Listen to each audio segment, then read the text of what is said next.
নমস্কাৰ, সকলোকে স্বাগতম জনাইছোঁ মোৰ মিনি ব্লগলৈ। আজি হৈছে আমাৰ অসমীয়া বিভাগৰ 4দিনীয়া কৰ্মশালাৰ অন্তিমটো দিন। সেয়েহে ভাবিলোঁ ভিডিঅ' অকণ বনাই থওঁ। এতিয়া আমি গোটেইকেইজনীয়ে লগ হৈ বাছলৈ বুলি ৰখি আছোঁ, কিন্তু বাছ আহি নেপায়। বাছ আহি পোৱালে দেৰিয়ে হ'ব। ইফালে ক্লাছ আৰম্ভ হ'বই হ'ল। সেয়েহে গোটেইকেইজনীয়ে মিলি টেম্পো এখন ভাড়া কৰি ল'লোঁ। গোটেইকেইজনী টেম্পোত বহি গৈ আছোঁ। ৰাস্তাৰ দুয়োকাষে থকা সেউজীয়াবোৰৰ লগতে নীলা আকাশখনৰ মনোমোহা দৃশ্যৰ সুবাস লৈ। এনেকৈ আহি আমি পাই গ'লোহি তেজপুৰ বিশ্ববিদ্যালয়। চাওকচোন ইমান ধুনীয়া নহয় জানো? আজি অৱশ্যে ভিডিঅ' বনোৱাৰ বিশেষ একো কাৰণ নাই।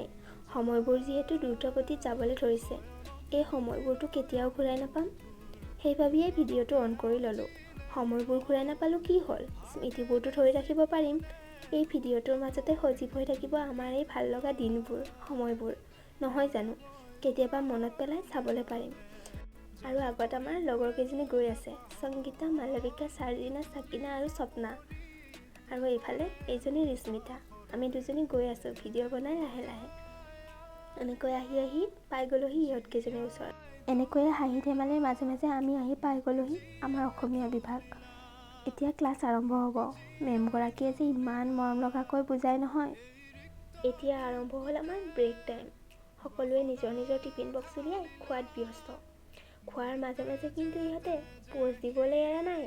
খাই লৈ উঠি দেখিলোঁ যে নেক্সট ক্লাছ আৰম্ভ হ'বলৈ বহুত সময় বাকী আছে। সেয়েহে ভাবিলোঁ আজি যিহেতু লাষ্ট ডে, বাহিৰলৈ গৈ কেইখনমান ফটো উঠি লওঁ। সেইবুলি আমি আহি গ'লোঁ নিৰিবিলি। আপোনালোকেতো জানেই, কাঞ্চনত এখন নিৰিবিলি এখন সকলোৰে পৰিচিত নাম। নিৰিবিলিতে কিছু সময় বহি ফটো চটো উঠি আকৌ আহিলোঁ আমাৰ ক্লাছৰ মাজলৈ। 5 বজাত ক্লাছ শেষ কৰি আমি আহি গ'লোঁ 5:30 বজাত থকা বাছখনলৈ। কিন্তু কি ক'ব, আমাৰেই কপাল বেয়া। আহোঁতেও বাছ নাপালোঁ আৰু যাওঁতেও বাছ নাই। সেইকাৰণে আকৌ খোজ ল'লোঁ টমটম বিচাৰি। টমটম এখন অৱশ্যে পালোঁ, কিন্তু অৱস্থা কি হ'ল চাওকচোন। এয়া ফাৰ্ষ্ট টাইম এখন টমটমত 8টা মানুহ একেলগে। ফিলিং বহুত ভয়। টমটমখন মাজে বেকা হৈ যায়, তাৰপিছত মাজে চিধা হৈ যায়। 10জন মানুহ এখন টমটমত। ভাবক কেনেকৈ আনে আমাৰ অসমৰ টমটম এলাই। দেখিছে কিমান আমাৰ